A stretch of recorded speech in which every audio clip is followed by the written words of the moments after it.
우리가 함께 보실 하나님의 말씀은 출애굽기 2장 말씀입니다. 출애굽기 2장 1절서부터 10절까지의 말씀입니다.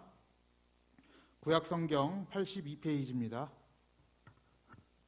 구약성경 82페이지 출애굽기 2장 1절서부터 10절까지의 말씀 한 절씩 교독하도록 하겠습니다. 레위 족속 중 한 사람이 가서 레위 여자에게 장가 들었더니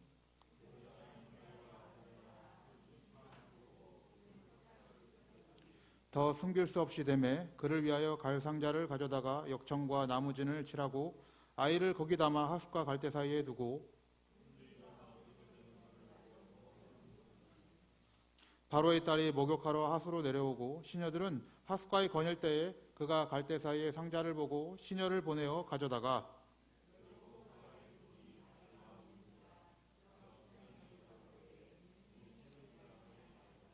그 누이가 바로의 딸에게 이르되 내가 가서 히브리 여인 중에서 유모를 불러다가 당신을 위하여 이 아이를 젖먹이게 하리이까.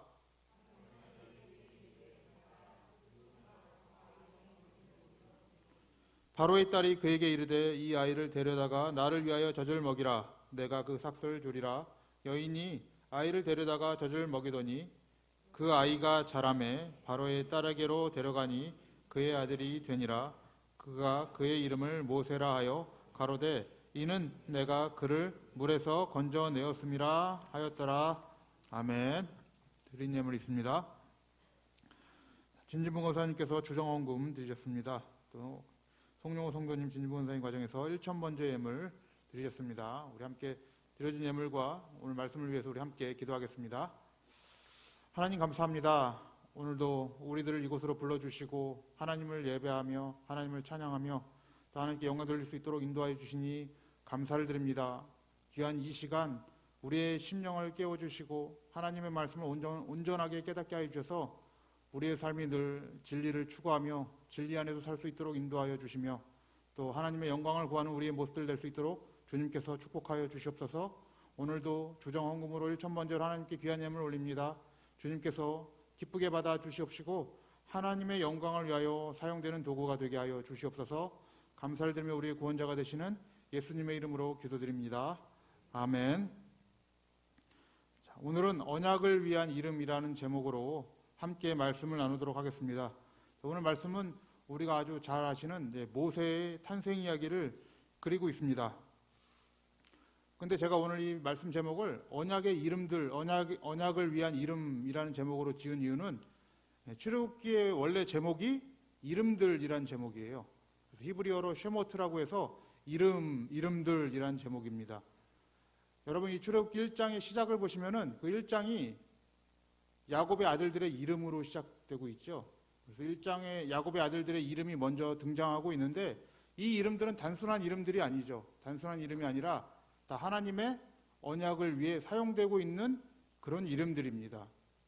그래서 이 출애굽기 자체가 그냥 기록된 것이 아니라 또 혹자들은 모세의 어떤 영웅 이야기를 그린 것이 아니냐 뭐 이렇게 생각하시는 분들도 있는데 이건 믿지 않는 사람들이 그렇게 얘기를 하겠죠. 하지만 출애굽기는 바로 하나님의 언약을 그리고 있는 그런 말씀입니다. 오늘 우리가 읽지는 않았는데 성경을 다 피셨으면은 출애굽기 2장 24절 말씀을 한번 함께 읽어볼게요. 성경을 피셨죠? 자, 2장 24절 그 아랫절인데 이런 말씀이 있습니다. 함께 읽어보겠습니다. 시작. 하나님이 그 고통 소리를 들으시고 아브라함과 이삭과 야곱에게 세운 그 언약을 기억하사라고 되어 있죠. 하나님께서 아브라함과 이삭과 야곱에게 세운 그 언약을 기억하셨기 때문에 지금 출애굽기가 열리고 있다라고 우리가 볼 수 있는 것입니다. 그런데 아브라함과 이삭과 야곱에게 세운 그 언약이 어디에 기록이 되어 있습니까? 창세기 15장에 먼저 기록이 되어 있죠. 창세기 15장에 먼저 하나님께서 아브라함을 통해서 이 이스라엘 백성들이 어떻게 될 것인가를 약속을 하셨어요. 그 약속의 말씀이 창세기 15장인데 우리 한번 읽어보겠습니다. 15장 13절 말씀인데 자, 스크린을 보시고 한번 읽어보겠습니다. 시작. 여호와께서 아브라함에게 이르시되 너는 정령이 알라 내 자손이 이방에서 객이 되어 그들을 섬기겠고 그들은 400년 동안 내 자손을 괴롭게 하리니라고 돼 있죠. 그래서 13절 말씀 다시 한번 보여주시면 우리 자손이 이방에서 개게 된다라는 말은 이 이방은 어디입니까? 애굽이겠죠. 애굽에서 나그네가 되어서 그들을 섬기고 400년 동안 그 애굽이 너희를 괴롭게 하겠다라고 먼저 예언하는 거예요. 이건 아브라함에게 예언하는 것이기 때문에 아브라함의 그 자손들이 아직 태어나기도 전이죠. 14절 말씀 보세요. 그런데 이들이 그들을 섬기다가 그 섬기는 나라를 우리 함께 읽어보겠습니다. 그 섬기는 나라를 내가 징치할지며 그 후에 내 자손이 큰 재물을 이끌고 나오리라.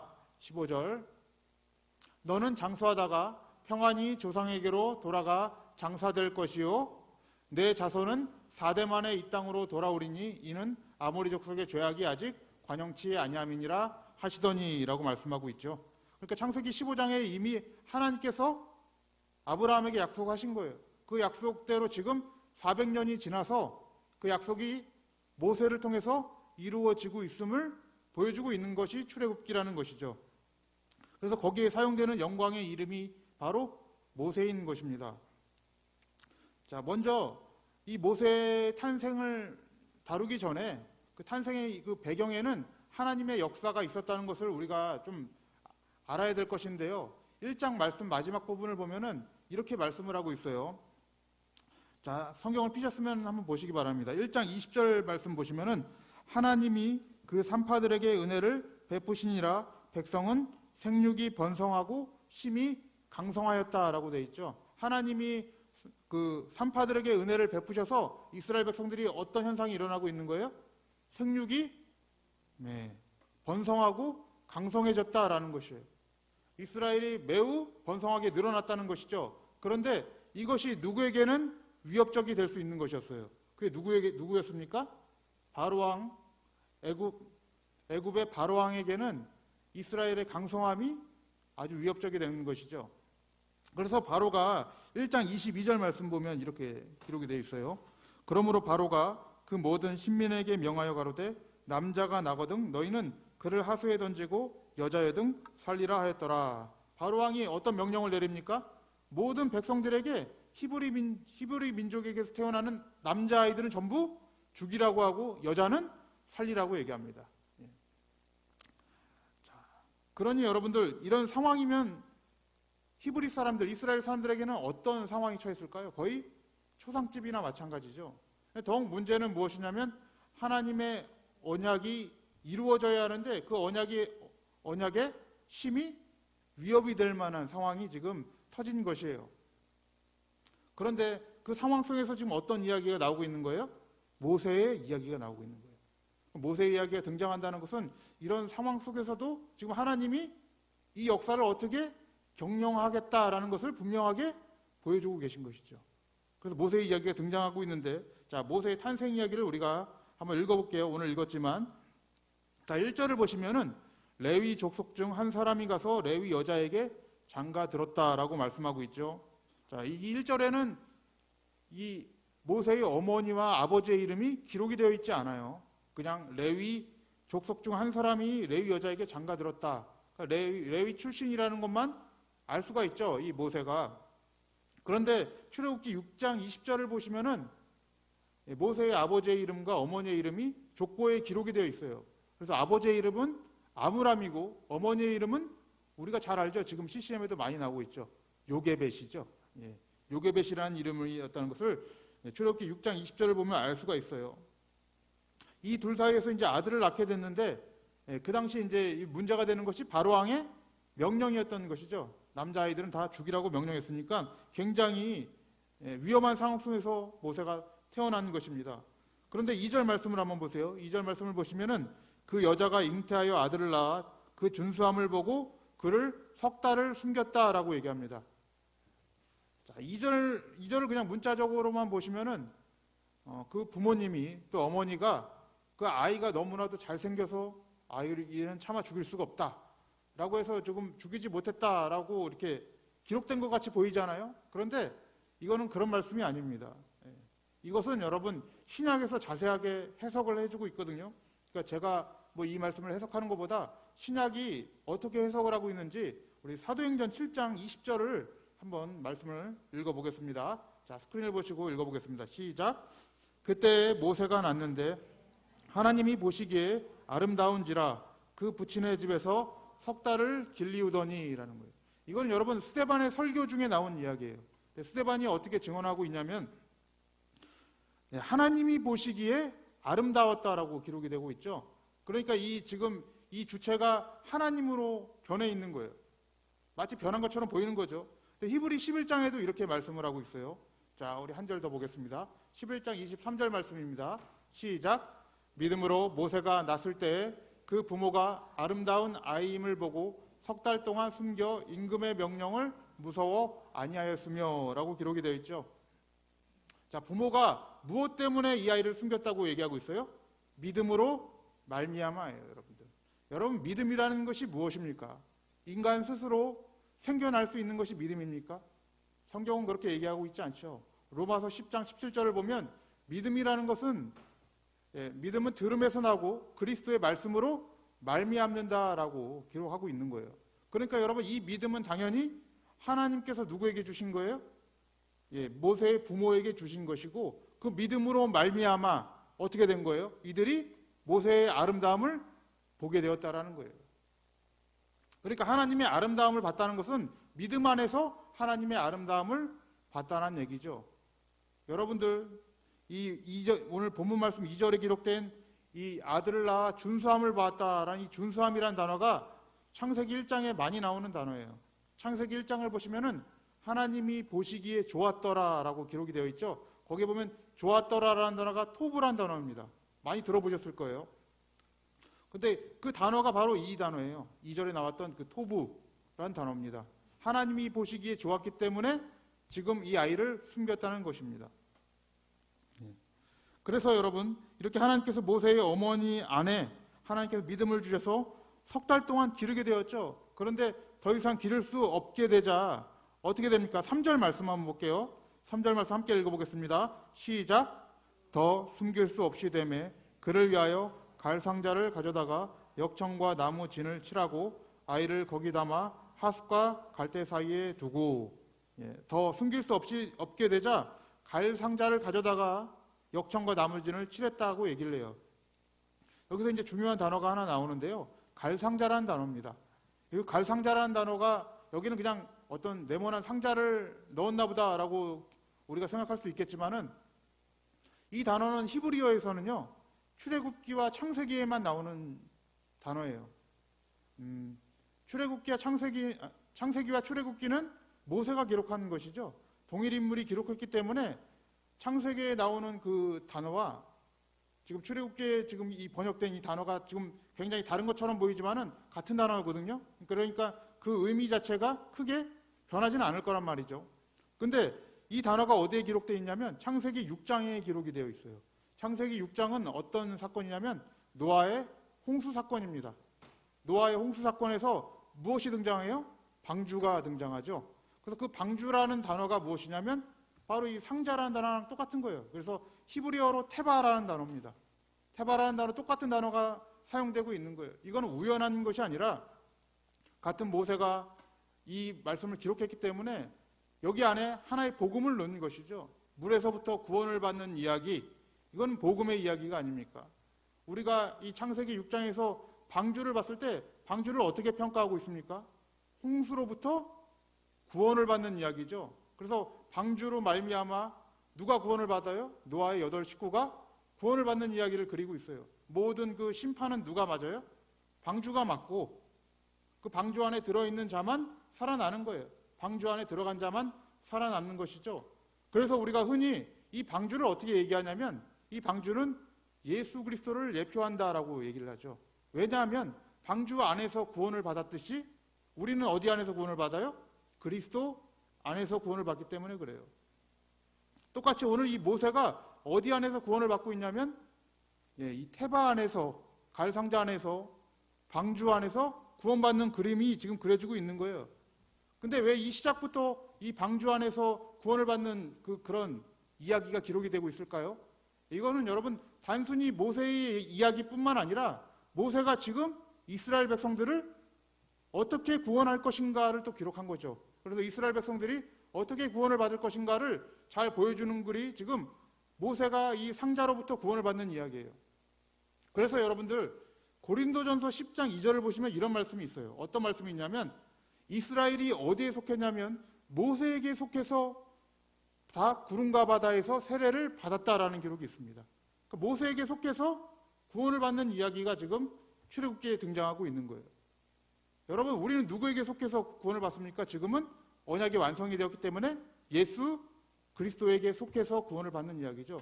그러니까 모세는 여러분 누구를 예표하는 인물로 등장하고 있는 거예요? 예수 그리스도를 예표하는 인물로 지금 등장하고 있는 거예요. 이렇게 갈상자를 지금 모세의 누이가 하숫과에 이렇게 놔두고 나서 가만히 그 광경을 지켜보죠. 그 지켜보고 있는데 누가 등장하게 돼요? 5절 말씀을 한번 보세요. 5절 말씀을 보시면 바로의 딸이 목욕하러 하수로 내려오고 시녀들은 하숫가에 거닐 때에 그가 갈 때 사이에 상자를 보고 시녀를 보내어 가져다가라고 돼 있죠. 바로의 딸이 목욕하러 하수로 내려왔다라고 돼 있어요. 여러분, 이 목욕은 단순히 몸을 씻는 걸 얘기하는 것은 아닙니다. 여러분, 이 바로의 딸은 그것도 대제국 애굽의 공주 아닙니까? 그 왕실에 여러분 목욕탕이 없어서 나일강까지 내려와서 목욕을 하러 내려왔을까요, 여러분들? 네, 이건 그런 게 아니라 여러분 이 당시에는 이 목욕을 보통 정결 예식을 하는 것으로 이렇게 사용되는 그런 단어예요. 이 목욕이라는 단어가 그때 많이 사용이 됩니다. 이 애굽 사람들에게 있어서는 이 나일강이라는 것 자체가 굉장히 신성한 곳이에요. 알다시피 이 나일강은 모든 문명을 가져다 주었죠. 그래서 뭐 다른 나라들이 기근이 들었을 때도 애굽은 기근이 들지 않아요. 굉장히 풍요로운 삶을 살게 만들어주는 곳이 바로 이 나일강의 문명이었습니다. 그래서 애굽 사람들은 이 나일강에다가 무엇을 두었냐면 신들을 막 만들어놨어요. 풍요의 신이든 뭐 자산의 신이든 그 다음에 뭐 생명의 신, 수호신 등 여러 가지 신들의 이름을 만들어 놓고 거기서 제사의식을 많이들 행했습니다. 그러니까 바로의 딸도 지금 목욕하러 하수로 내려왔다는 것은 어떤 정결의식을 취하고 있었다로 많이들 이해를 하고 있죠. 그런데 그 정결의식을 행할 때 어떤 일이 발생하냐면 6절 말씀 보시면은 5절과 6절 말씀 보시면은 갈대 상자에 아이를 보고 그 아이가 우는 것을 발견하게 되죠. 그래서 그가 불쌍히 여겨 가로되 이는 히브리 사람이다라고 얘기를 하고 있어요.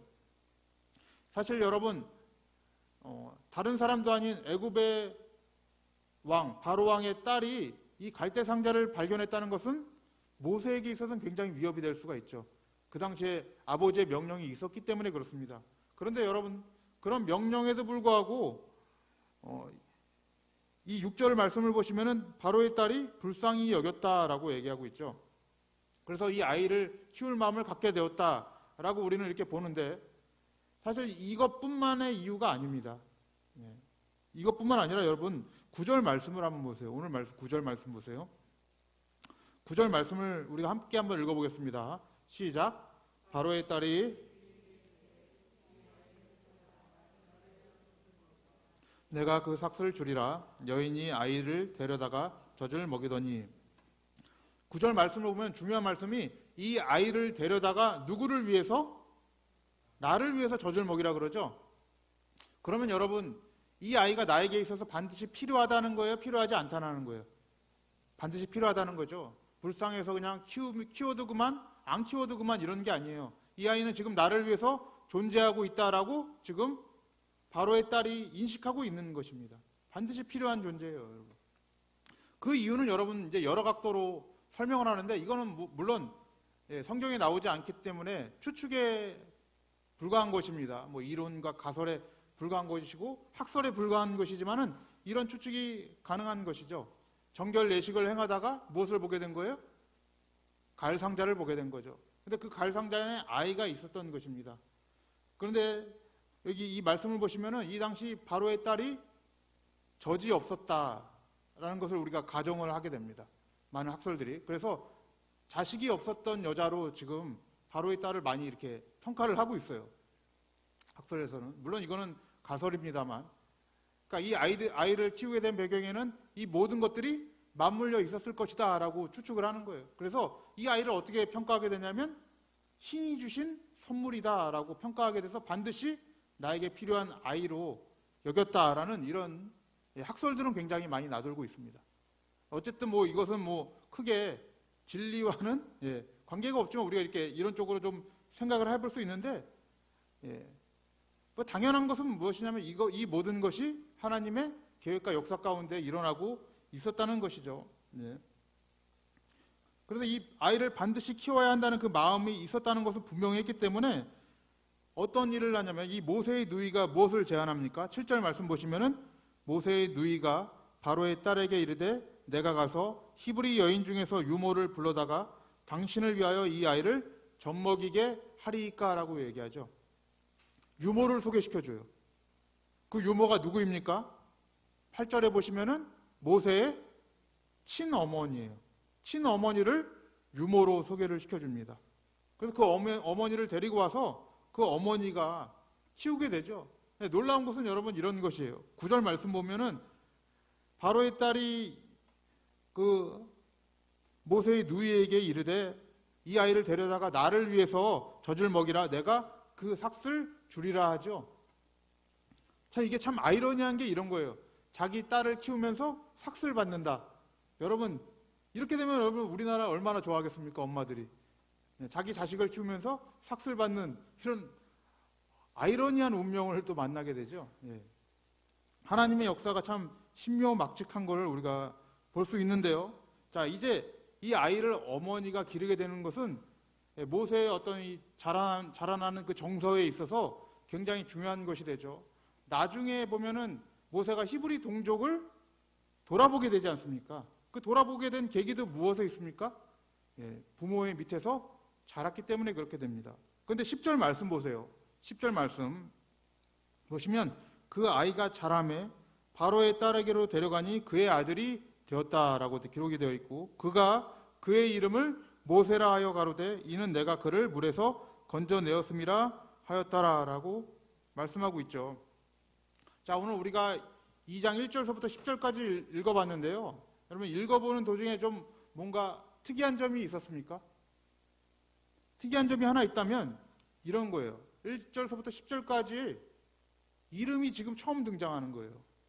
여러 인물이 많이 등장하는 것 같았죠. 근데 지금 모세라는 이름만 등장하고 있는 거예요. 1절에 보시면은 모세의 아버지도 나오고 어머니도 나오고 모세의 누이도 나와요. 이거 우리가 다 이름은 다 알잖아요. 나중 보면 다 등장을 하니까. 모세의 아버지와 어머니 이름도 나오고 바로의 딸도 나옵니다. 그 딸도 다 나오는데 지금 무엇을 부각시키고 있냐면 모세의 이름을 부각시키고 있는 거예요. 이 이름을 지금 먼저 부각시키고 있는 거예요. 이 이름은 굉장히 중요한 것이죠. 왜냐하면 이 이름에 담겨져 있는 의미가 있기 때문에 그래요. 이 이름의 의미가 무엇입니까? 10절 마지막 부분 보시면 물에서 건져내었다라는 거예요.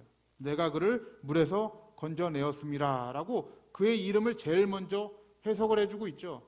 물론 이 이름은 애굽식으로 바로의 딸이 지었습니다. 바로의 딸이 지었지만 이 역사는 바로의 딸에게 있지 않아요. 주권은.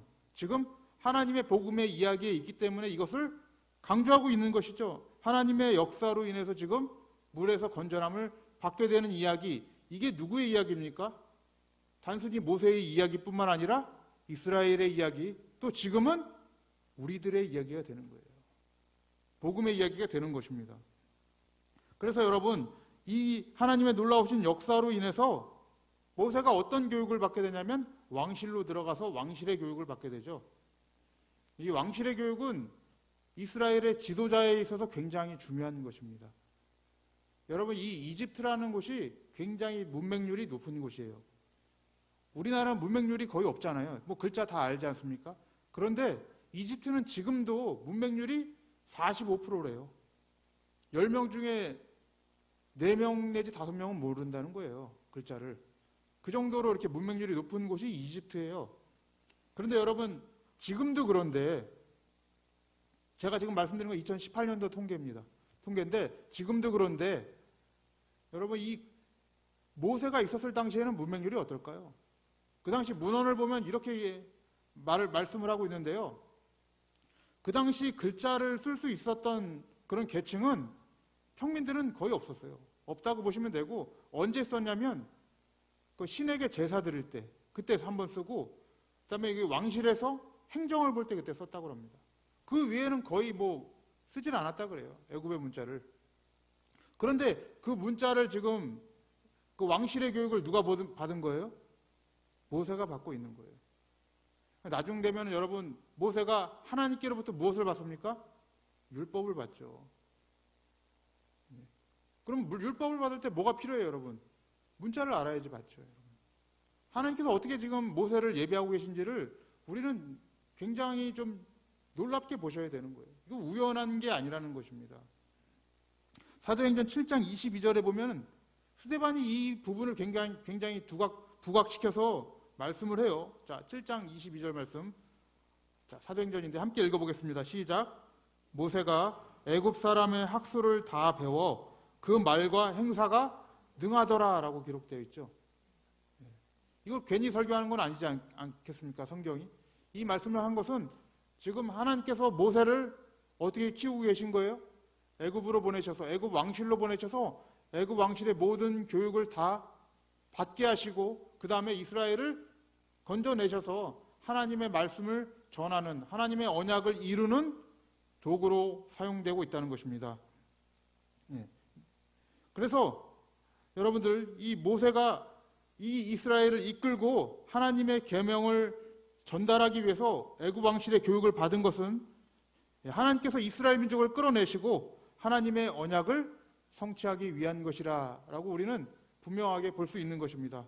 사랑하는 우리 성도님들, 자, 하나님의 자녀는 하나님의 언약을 위해서 사용되는 사람들이에요. 누가 하나님의 언약을 위해서 사용되겠습니까? 하나님의 자녀밖에 없겠죠. 모세의 시대에는 물론 그 언약이 성취되기 전이죠. 메시아가 오시기 이전에 그 언약을 성취해가는 과정 속에서 그 언약을 위해서 사용되었다면, 여러분, 우리는 어떻게 사용될까요? 오신 메시아, 완성된 그 언약을 위해서 사용되는 사람들입니다. 그래서 우리의 이름은 이렇게 불리고 있죠. 성경에선 성도라고 불려요. 거룩한 사람들이라고 불립니다. 우리의 행실로나 우리의 어떤 외적으로 봤을 때는 성도라는 호칭이 그렇게 어울리지 않을 수 있습니다. 거룩한 사람, 흠이 없는 사람. 근데 그걸 우리에게 불러주고 있어요. 그 이유는 무엇입니까? 우리가 하나님의 언약 안에 들어왔기 때문에 그래요. 하나님이 거룩하기 때문에 우리도 거룩한 것입니다. 그러므로 여러분, 우리는 이 모세처럼 어떻게 사용되냐면 하나님의 언약을 위해서 사용되는 사람들이에요. 우리의 분명한 존재를 좀 생각을 해보셨으면 좋겠습니다. 이제 오늘부터 우리 추석 연휴가 시작이 되었죠. 많이들 이제 가족들도 만나고 형제와 이웃들도 만나고 하실 텐데, 이번 추석은 한번 우리의 어떤 이름들을 한번 기억을 했으면 좋겠어요. 하나님이 우리에게 주신 이름, 그 성도라는 이름을 좀 기억하셨으면 좋겠습니다. 그 성도의 이름은 하나님의 언약을 위해서, 하나님의 영광을 위해서 사용된다라는 이 사실을 기억하시면서 많은 이 친척들과 가족들에게 이번에는 그 하나님의 영광, 하나님의 사랑을 한번 전하셨으면 좋겠습니다. 물론 믿지 않는 가정이겠죠. 거기에 용기가 필요하고 하나님의 도움이 필요할 것입니다.